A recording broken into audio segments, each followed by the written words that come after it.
This is your Solana Daily Debrief long form edition. Starting here, of course, with Jupiter. Jupiter's still the name of the game. And this is a custom Jup Ape that's been made by Monolith. It's not actually minted or anything like that, but it's an epic design. The spacesuit is an original top trait, and it's been created or modified to appeal to the Jupiter gods. So I really like this, and I hope that the Jup Apes and also Jup can collab in the future, especially if they're going to do some sort of NFT creation, as the Jup Apes made things really good, made some mistakes, has a huge amount of experience, and has fantastic art. Now, on to Whales market. Over 85% of Jup orders have been honored. Settlement closing in 6 hours, 23 minutes. You have until 3 p.m. UTC time. Make sure you go and settle. If you don't settle, then if you didn't get your Jup tokens, if you put in a buy order and someone didn't actually sell to you, then you should go and try and cancel the order, because you'll get the collateral back. You have to wait 24 hours, but you'll get your collateral back and also your settlement fee. So you'll get 2x. And right now you're likely to do well because the price is under 60 cents and most people put in a buy order over 60 cents. So check that out. I've got 2 videos on Whales market. They're on my YouTube. Now this is the Meterora pool. The price of Jup is currently just below 60 cents. And I initially had a price target, quite a lofty one, no one else did, that I saw, of $1.40 per token. So that price is not going to hit for some time. I'm now going to push that out to months and months and months until the launch pad goes up. And once that starts printing money, then the Jup token will go up. I guess my reason for changing my price target is because liquidity is going to be pulled out of this pool. It's going to be taken out in 7 days. I need to find out exactly all of the specifics, and I'll go through what I know thus far. But I thought the liquidity, the USDC that was in here, would just sit in here. But it's actually going to be taken out by the team, meaning it's highly likely that this goes down to 40 cents or lower. Now, I thought it'd go up because people would understand, like the VCs would understand how epic Jup is and how epic it's going to be. Like, I have to be very honest. I have been an early Jup bull, but just because they create products doesn't mean they're the best.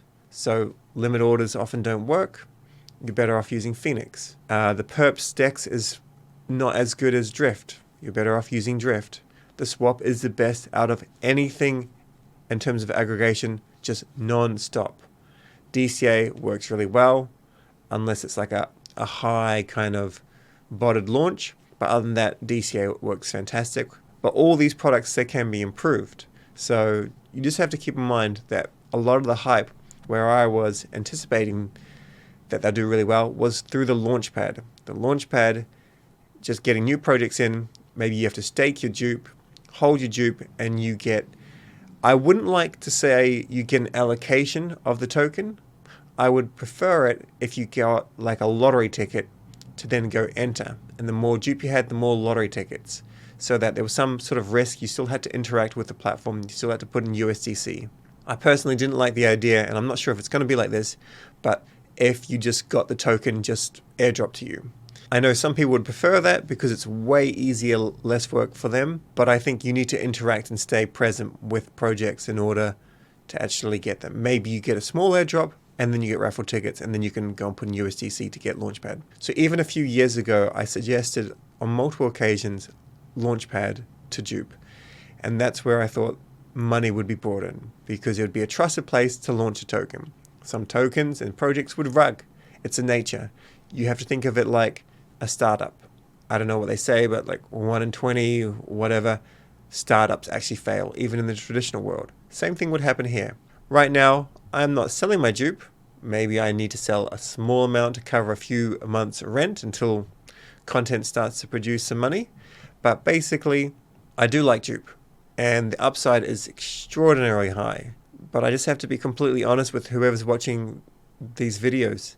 I think Solana is going to go to $800 or more. And do I necessarily think that this is going to do an 8x and go to, $5 or thereabouts? And no, I don't at the moment.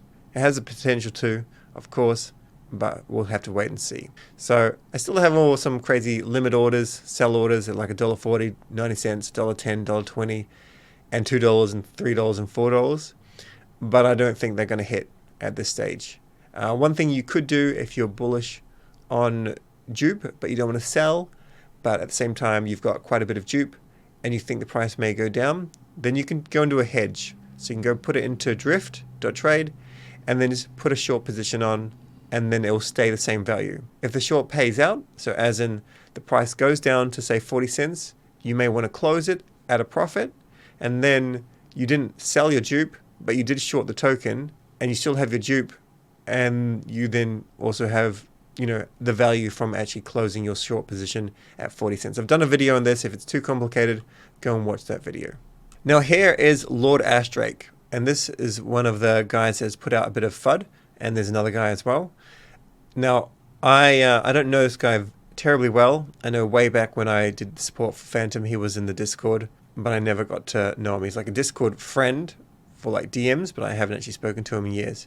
So we won't really break down all of it. All I'll basically say is the team have to keep the liquidity there for a week for anyone to sell into. So I'm probably going to have to do more information on this. Now, apparently this was already in docs, but it wasn't communicated. I guess one of the biggest issues with Jup, and I'm not fudding Jup, you have to understand how much work I've done in the past for getting Jup into Phantom, for, really pushing Jup to making the first videos, to doing feedback in the Discord in like the first few months.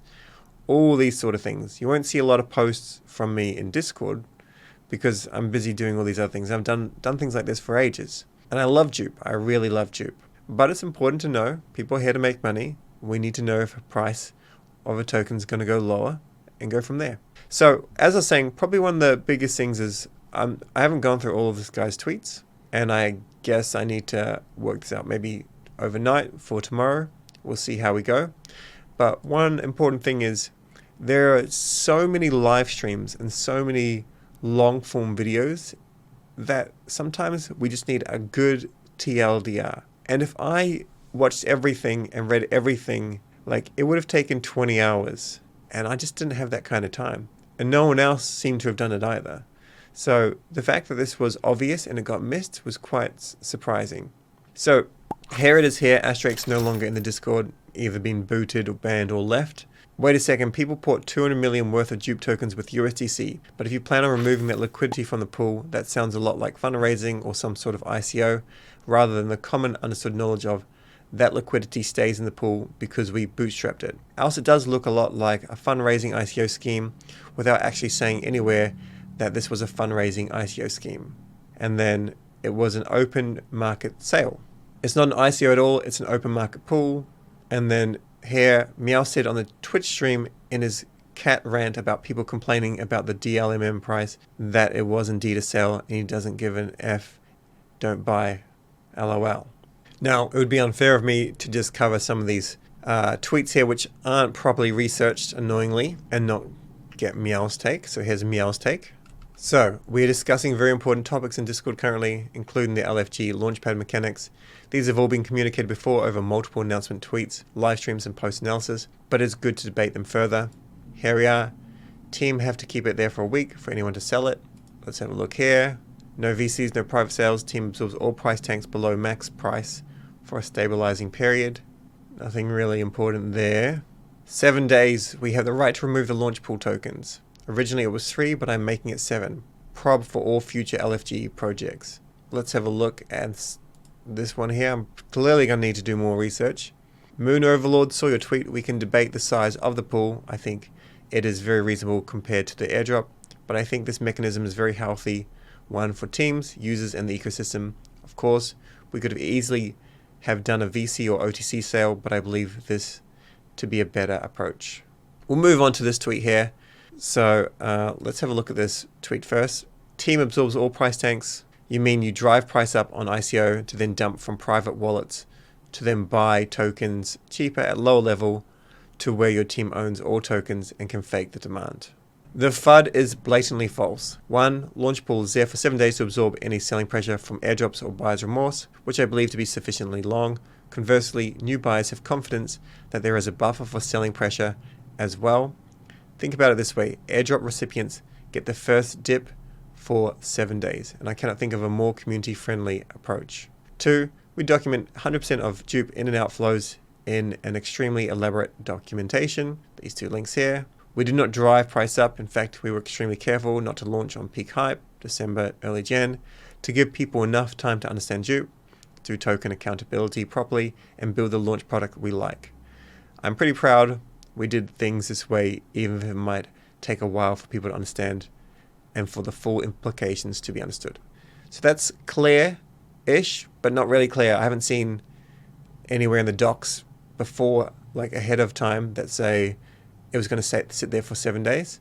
But I guess what's going to happen now is in 7 days, that liquidity is going to be pooled. We don't know how much yet, and the price could fall below 40 cents. I still think once the launchpad comes along, it's going to go up again. But once again, it's so good to have all these live streams and all this sort of stuff. But if there's no quick TLDR on something, then this is just something that I'm going to mention for other projects. You can't expect someone to do 20 or 30 hours of research when someone could just be paid, an intern or whatever, community member, to watch it all, be rewarded with something, and just to have a good summary post. That's what's a benefit to the community. Not to take up this exceptionally large amount of time and with an expectation that everyone kind of go through every single thing. And that's what I'm trying to do with these videos, is give you a summary. And even still, these videos are taking like 15 minutes of your time. It's just too much. Anyway, in terms of the validators on the blockchain, everything was all good. Some things slowed down. RPCs did have difficulty. Helios did really, really well. That was really impressive. But this was good in terms of uptime, and I was nervous. It's great to see 100% uptime. This is really, really satisfying. Like, this would have been the most intense thing, I think, on the blockchain. Maybe the Star Atlas spamming attack was more intense back in 2021, but I think this was fantastic. By the way, if you want to join into a Meterora vault on Kamino, they earn Kamino points and they earn MET. Just remember that with Kamino vaults, when you withdraw the liquidity, there is a withdrawal fee, so you want to keep in there for a certain amount of time. However, I think this is a bit of a no-brainer because you're grabbing both points. So I don't have a referral link because there isn't a referral system live, but I've referred many people to Kamino. Hopefully Kamino looks after me. We'll see. Also on the subject of Kamino pools, the flagship Jup GDOSO pool, 2 times Meterora rewards, 2 times points, and JTO rewards, and GDOSO staking rewards. So here's a TLDR, but long story short, if you wanted to enter a pool with Jup and Sol, this is a no-brainer. This is it. Also, if you haven't ordered the Solana Mobile the second phone, do so now. Please use my referral link. Help me get up that leaderboard. And of course, if you have friends you want to onboard, create your own referral link or send them mine, whatever you like. Sorry, back to Jup. I forgot to mention this before. Adam Cochran, this guy I followed when I was on the ETH train. The guy is very anti-Solana. So it's always good to kind of listen to a contrarian take. I kind of cover this in some of my beginner and maybe intermediate course videos, even if you don't agree. And this is going to annoy some people. Like, it's kind of like listening to Charles Hockinson, like from the guy from Cardano, or Richard Hart from Hex. It's, you know, having those people on your feed, they give you different viewpoints. They're still smart people in their own right, very smart people. They're worth a lot of money. They can build up big audiences. In my opinion, the products are not amazing, but I won't get into that. I don't want to upset anyone. If you can make money on it, fantastic. This guy is not in the same league as them by no means. This guy has a contrarian view to Solana, so maybe he's worth following when you think there could be something that's wrong, something that needs to be kind of poked at and seen if there's an issue there. I'll have to look in this more fully again, but this is what he says. Gave 50% of token to themselves. It was not their first token. This is correct. The first token from the team was Mercurial, which, as far as I'm aware, Mercurial finance holders didn't get any Jup. Use their own platform, which also paid south. To be expected, yes. Pulled liquidity from the pool and cash. Don't know if they've done that yet, but that is the plan. Gave a cut to the dev team. I guess that's the plan. So cash out 30 million day one with no lockup and still own 50%. I don't know if they did pull out 30 million. I need to look into that. I agree with Topo here. Like, the guy is a dick. However, we need to analyze the FUD because sometimes there's truth in the FUD and that makes price go down. Grain of salt, most of that's secondhand via crypto Twitter, but reputable sources. And maybe team can restore some faith by correcting course. There's a lot more research that I need to do, so let's see if I can do it over the course of today. But regardless, long-term bullish on Jup. Now this is your final reminder. Sodium chloride is being raffled off by Salty Moron. The price is extraordinarily cheap.